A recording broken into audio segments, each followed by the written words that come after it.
Stay around. Is that a hint? Huh? No. I'm gonna have to be careful about what I say, I guess. Yes, you do. I want to thank Six Flags management team for coming out and sharing part of your day and your weekend with us to answer a few questions. So I'm going to turn it over to y'all if you want to quickly introduce what your role is, and then let everybody fire away with questions. All right. I guess I'll start since I'm closest. My name's Dave Johnson. I'm the marketing director here at Six Flags America. My name is Eric Poppy. I'm the culinary manager here at Six Flags America. Rick Howarth, Chief Pointer Router. Carissa Brown, Director of Operations. Eric Volker. I'm the manager for rides, attractions, and park services. Denise Stokes, the communications manager.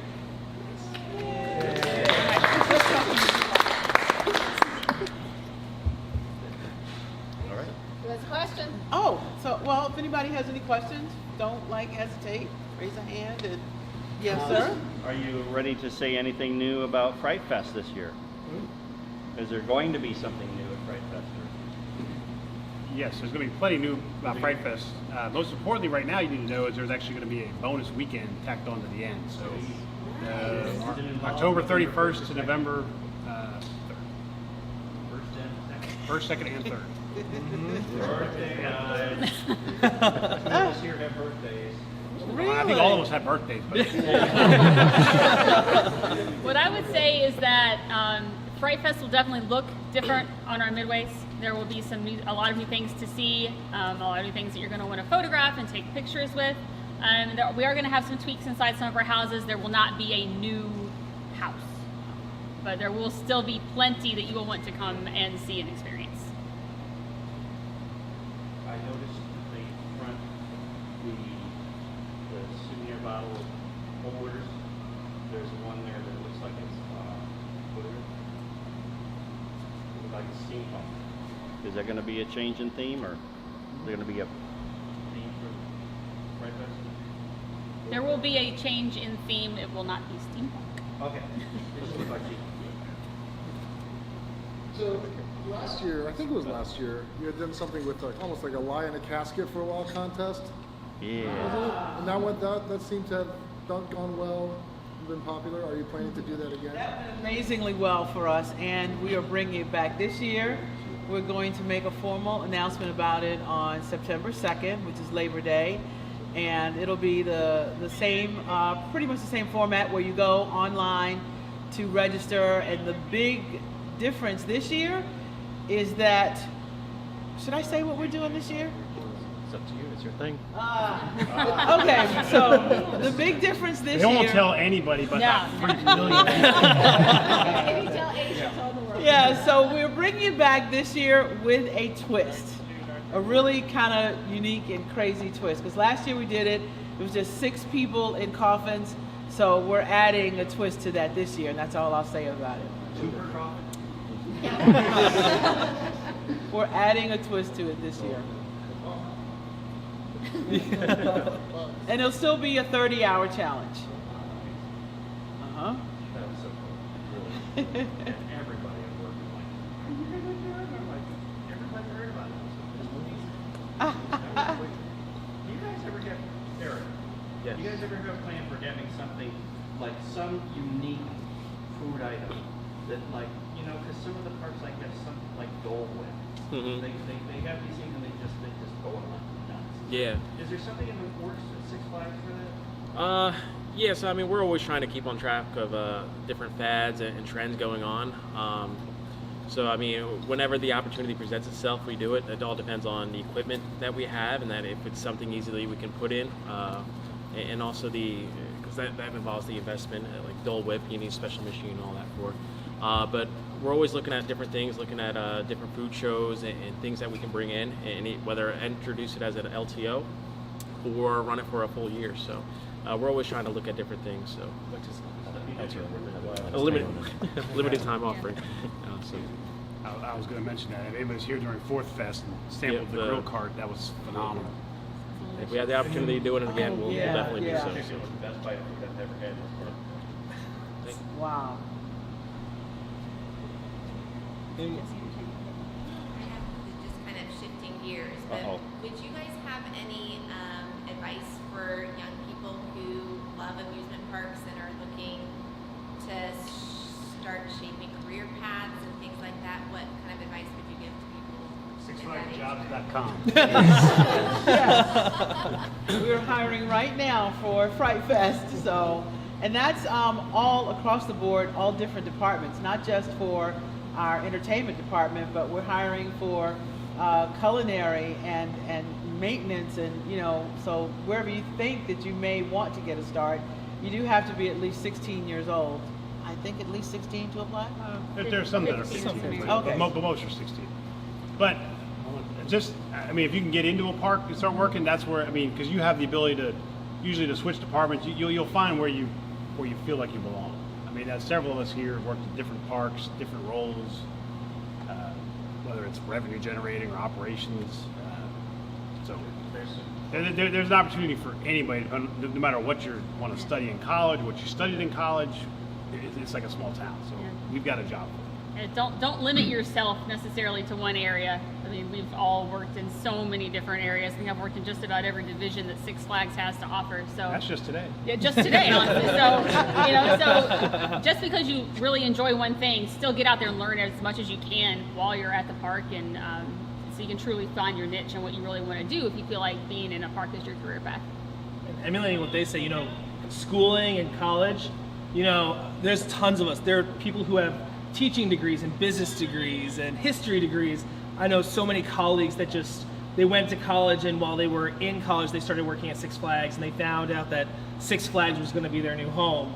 So, if you're looking for something specific, do what you love. And once you're in the industry and working, on a ride or in culinary, or even starting off as a sweeper in the streets here, you never know how far that can go and what that can do for you. And the experiences that you experience and the things you learn are invaluable. It can literally take you anywhere. And I always say, if you can work here and do well, I mean, you can literally go anywhere because you really build a good And base. to Eric's point, talking about, do what you love and things like that, there are many, many people throughout all of Six Flags, between Canada, North America, and Mexico, and we are expanding internationally, but just between the three continents here, that they started out working at Six Flags when they were 15 and 16 years old, and now they're directors and they're vice presidents and things like that. So I've never seen a company like this before, where so many, many people get their job very early on and they stay throughout their entire career. And I'll add as a final note, it's Everybody, right? I'm going to try to add something new. I'm very passionate.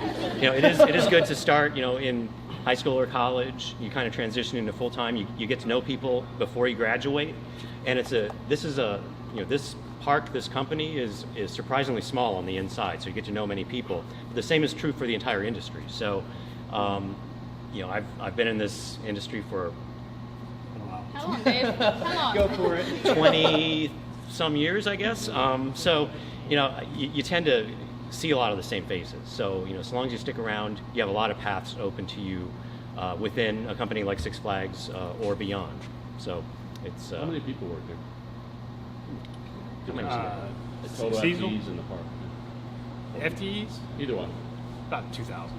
2,000? That's a lot. Close to 100 of those are full-time that work year-round. So, related question. Out of curiosity I had from a conversation once today. Who here, obviously, everyone sitting on stage there, has at some point in the past worked for a park? Has Or has. Oh, you went But who here in the audience actually has been a ride-on or worked in a park? I'm just curious. There are. Wow. Well, this is my first theme park ever. That was him. This is my first theme park ever, so I've never done it before, and it's been great. Only once? I know you guys won't say, but do you guys know what's going to be announced next week? Yes. Or is it? Of course. It is probably the worst kept secret of the year. I don't know it, so you can share the secret. group doesn't know what they're getting. Yeah, I know. Everybody knows. Keep watching our Facebook page. I didn't 'cause think we so. Still got more to come. I thought we were just getting a new hose. Yeah, we've still you got know more that to spigot come. I've been asking for. What's Great Adventure getting? A new ride. They're Sorry? getting a new ride. Maybe. Maybe? Or the slide. I thought What- so. I They're don't on know. the Maybe a parking fence lot. line? I love this guy. Yeah, they really need a parking lot. Yeah. I don't know. I've been watching those clues though. Gotcha. It's very good. So the clues. What are the clues? The clues? All the clues. I don't know. Have you guys seen Craig. clues? I don't know. We have some video clues coming up for you guys next week. Yeah. And there's some signs around Gotham that have been noticed by some. It took a while for some to notice via Facebook. We got there.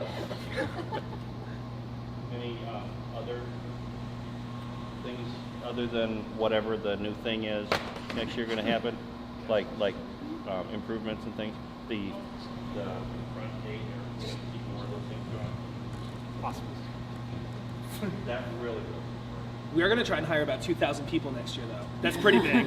That's a big thing happening next year. That was really quite impressive. Yeah, I like what Sam's in. I like taking down the Great one on the train. unnecessary extra. Take a boost. Yeah, so clean. Yep. Yeah, there's some electrical running that kind of prevents us from doing everything. Yes, sir. Speak up. So when you're like planning new rides, do you ever look at the market around? Like, let's say you're not going to put a dive coaster in because Busch Gardens has one. You look at the market and see like what is different in the area that would set you apart from like Kings Dominion or Busch Gardens.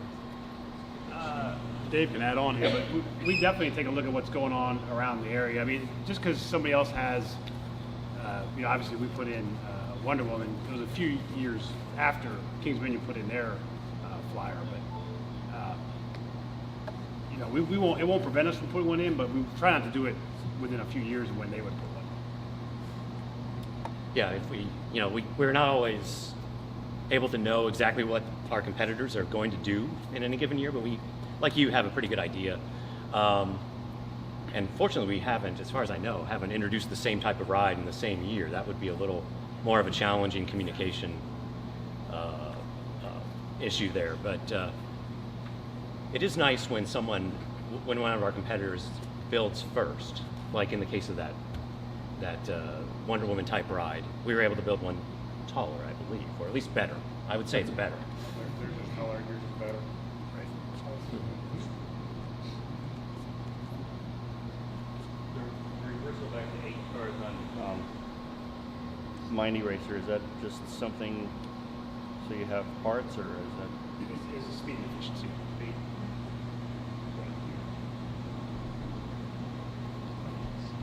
On the note of not installing a ride similar to a fellow part, do you feel like the manufacturers get involved to try to prevent that from happening, or do you feel like it's just almost a coincidence? Well, I mean, there are multiple manufacturers that have similar type rides, so I think it's probably just been coincidence so far. Since I was last here, you had Apocalypse. You've transitioned to Firebird, and it's really, really much better. How long did it take for you guys to plan to do that transition? And can you describe some of the challenges that you faced and you overcome in making the transition for an existing ride, retheme it? Okay, so that might be the hardest question in 10 years. I would say that I started the process with corporate engineering 18 months ago, maybe 2 years. So we kicked it around, got some costs from B&M, then we went through all the proper approvals with our corporate board of directors, and that kind of got that launched. As far as challenges, I think the biggest thing was probably theming. Apocalypse was certainly one of our better themed rides in the park, following what was there before that was Skull Mountain, which is another very heavily themed ride. So trying to balance that and still have a well-themed ride. I mean, it's pretty much supposed to be after the apocalypse was over, so it indicates a lot of green space and trees, And some of the stuff we plan now won't really pay off till next year, but really trying to beautify the area a little bit more. When you guys buy a new coaster, are you buying a pre-designed schematic, a blueprint, or are you in the dialogue where or do you design it and they kind of build it? We don't design it. Yeah. We certainly have done both. We've had. You have input into it. Yes. Yeah. Yes, but it's a collaborative effort. Yeah. Fun question. If budget and land issues were not a constraint, what kind of ride would you bring to the park? I didn't hear the question. Can you repeat it? If budget and land was not an issue, what type of rides would we bring to the park?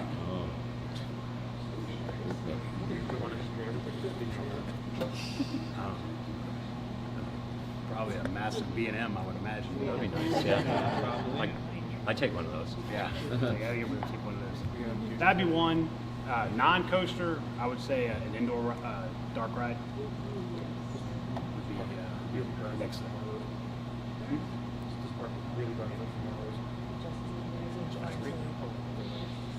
There'll be an offering plate going by later.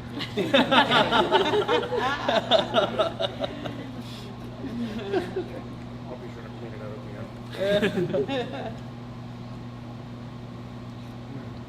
Hey, you're letting this guy get off easy. Where's all the food questions? Yeah, last year was the year of the food questions. Sam already. What's to do for next year in food? You don't know. Depends on how much he allows me to have. No, I mean, as I answered earlier, I mean, we're always looking at different trends and fads and everything and what we can offer. Of course, real estate sometimes is an issue, and what we can fit into an existing building or convert another building that may be lacking in sales, and then seeing what we can do and push the envelope and find something that everybody's going to like as well. Unfortunately, for those that don't know, I came from New Jersey, so I was up there for many years. And we launched some things that we thought were great. And everybody loved it, but then it just didn't sell. You always have to look at that, and also you don't want to take up a location and put on a menu that people aren't, or it's not very popular, because then it's going to flood other places, and you're going to have longer lines other places. So we try to do a good job of spreading things out and looking at different menu items, going to different food shows, and like I said, just trying to keep on top of different trends. You're doing a good job with trying to get people's refills of soda quicker, so I've noticed that, so continue to do that, right? That's a good thing. Is it intentional that your opening time of restaurants may not be the same time every day? Maybe an obvious question, but typically it's 11:30, I think, on most operating days. Is it sometimes not till noon on some Yeah, days? so I mean, again, it depends on the revenue stream and everything. I mean, obviously, stuff at the back of the park isn't going to get hit right away. So we try to prioritize front of the park, and then also from a labor standpoint, when we can get people in. And we do have a lot of young workers, so you have to work within their time constraints. So wherever we can maximize their hours and how much we can be open, we try to do so. So where possible, we try to be open for the full dining allotment. But like I said, some locations, it's better to wait till noon, because by the time you get people in, actually cook and get prepped up, it's better to open at noon than anyone else. I mean, up front, like today, I thought a couple places opened later than I thought they normally did. That's why I asked. Yeah, it's probably true, honestly. But we try to stay on it. Different challenges at different times prevent us from opening right on time. But two are the best. As soon as we get the staff and everything's ready, we're opening those doors. Cheesesteak is my favorite. Thank you. Any update on the ordering in the app? Have not heard any updates now. I know they're still developing, and it's something that we don't want to push out yet until we're fully ready. So I mean, we're doing a lot of testing in our corporate offices, and before we roll it out and start doing a limited trial, and then once we feel fully confident, then we'll roll it out. Again, we don't want to roll something out that's not ready yet. I'll stay on the food theme. Oh. I noticed that efficiency has improved in the restaurants of getting the food out. Can you talk to us a little bit about what infrastructure improvements you've made or what happened there to improve that? So definitely, it all depends on what we're budgeted each year, and we're always trying to look at different things, different equipment that's out there that can speed up a process, or redesigning a kitchen. because of the mobile ordering and anticipating that coming up, we have been able to put a lot of funding into different locations that haven't been touched in years. So it could be better fryers, it could be better grills. That we have clamshell grills that will cook, come down and cook from both sides, so it pushes out the burgers a lot quicker, and also maintain the same quality. So that's something that we're always looking at, trying to improve. I think adding Johnny Rockets to the dining plan has certainly helped balance the load of the restaurants as well, and adding Macho Nacho. Yeah. So all that kind of balances the load. Did you guys have the chicken at Macho Nacho? The cilantro chicken? Yes. Yeah, for marketing, is it, what is the best approach or the best medium that, you use to get the most, what is the best feedback, of the?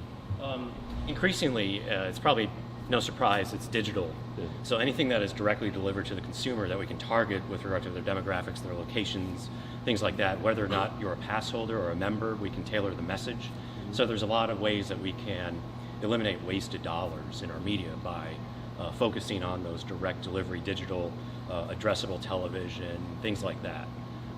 Do you still use television and radio? We do use some broadcast. Yeah, good. It's a good kind of blanket medium when, for instance, we're opening for the season and things like that. But when we have specific messages for specific audiences, digital is, and we're certainly not alone. I think we're seeing that in the larger trends, the media trends. Broadcast, radio, and to some degree, television is being challenged by that. That's what I was wondering if you still did it. Not being local, I don't hear it. But your social media, your Instagram, the things are very well done. Oh, thank you. They're fun. Thank you. They're fun, yeah. And to even add to what Dave said about how marketing uses digital, so what I do is I take those marketing messages and then I try to incorporate that into TV, because that is the one medium that tells our story the absolute best. Because they've got those moving pictures, they send people out and you see them screaming and laughing and having a great time. So people see that and they think, oh my God, I got to get there so that I can do the same thing with my family. So marketing and PR, and I can't speak for other theme parks, but I can say within the Six Flags Company, we work like this every single day. I'll say Denise has done a really good job working with the team this year and getting more POVs out there as well, and delivering very visual guest experiences as they're out there. And I think that's really awesome. Every time she comes to me, it's like, I need a coaster early, and I was like, Lord knows I've done a lot of food shoots. But I think those are great in just building that media content library to use. Yeah. Fun. I did a question about your photo pass. The other parks have a kind of company-wide photo pass, but you guys aren't on it for that? We are. No? I think we are. Okay. There's two different systems or something like that, right? I was told you weren't on it. Yeah, that you don't have the experts in front of you on that topic, but I believe there's a couple different independent systems on the back that's end what I that was. don't quite talk to each other, not yet at least. That's what, Yeah. I showed this and they didn't seem to know what it was. I just want to comment on how beautifully the Ace plaque is mounted, front and center.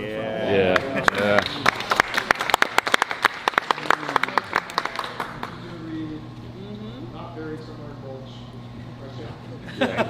Our sign shop actually took the time and they, thought about what would look best and how to present that. So really, it's hats off to those guys in our sign shop that came up with the design and everything. And I kept like, look, guys, I need something out there. This has been sitting at my desk forever.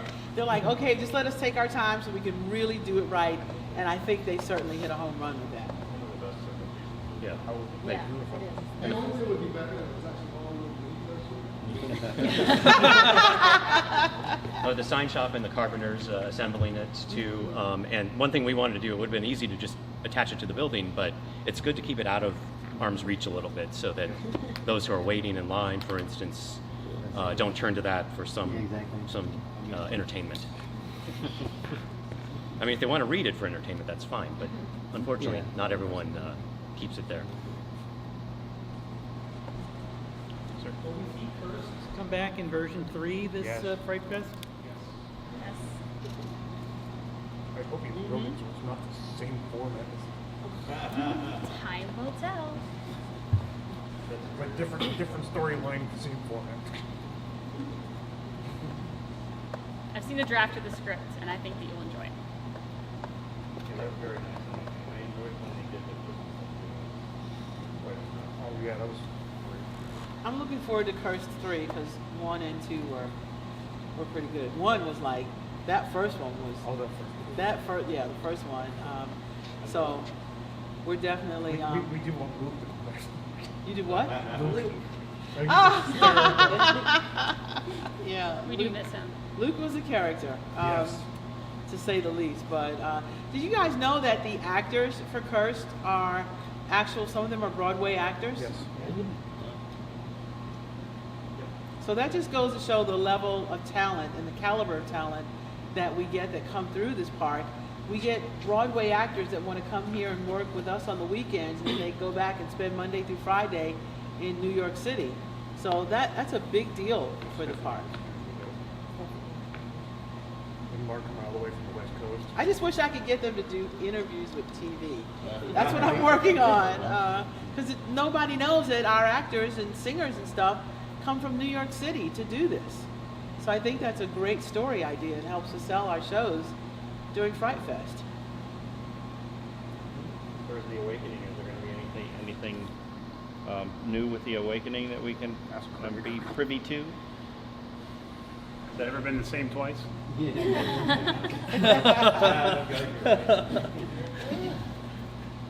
really like the way they tied the Awakening to the stunt show. That was great. Craig's got quite the mind with that stuff. Was that? Craig has quite the mind with that stuff.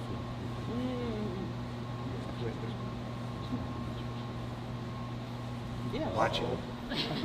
Internal. Oh no, he's.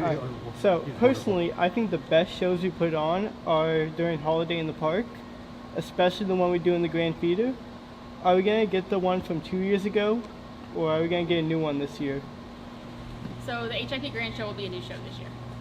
So I said that one 2 years ago was the best show I've ever seen at this Home park. for the Holidays. It was a fantastic show. Oh, Home. I was trying to think of what was it Home for the Holidays.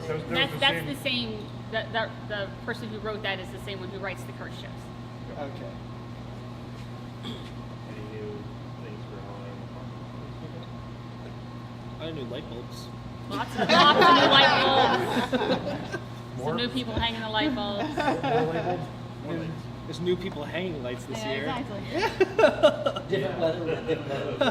We've actually already started. It's already started hanging More light Christmas bulbs lights. this year? More light bulbs. Lots of strings of lights on order. So many. So many lights. Eric's looking forward to helping with that too. So many lights. Is there any Yeah, I'm just gonna focus on doing what we do and continuing to do it well. extra Pelican leave that fire on?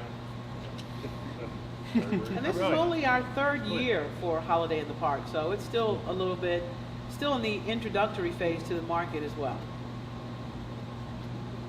So lots of This is for fourth year. Yeah. This is the fourth year. Our fourth year. Oh, 16, 17. We did it in 15? No, 16, 17, 18, 19. Oh,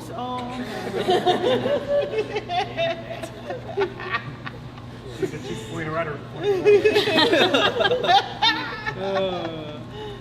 So. Anyone have one last question? What happened to the pretzel machines? Pretzel machine. Pretzel machine. That's an Eric question. Can we find them in one place now? They're out there. this time of year, they start leaving early for school too, I think. But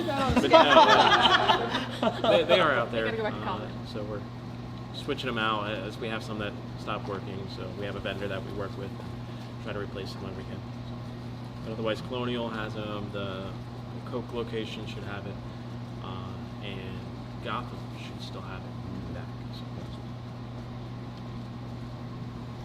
Well, thank you all so much for sharing some insight behind the park with us, answering our curiosities. I really appreciate you taking the time to share with us.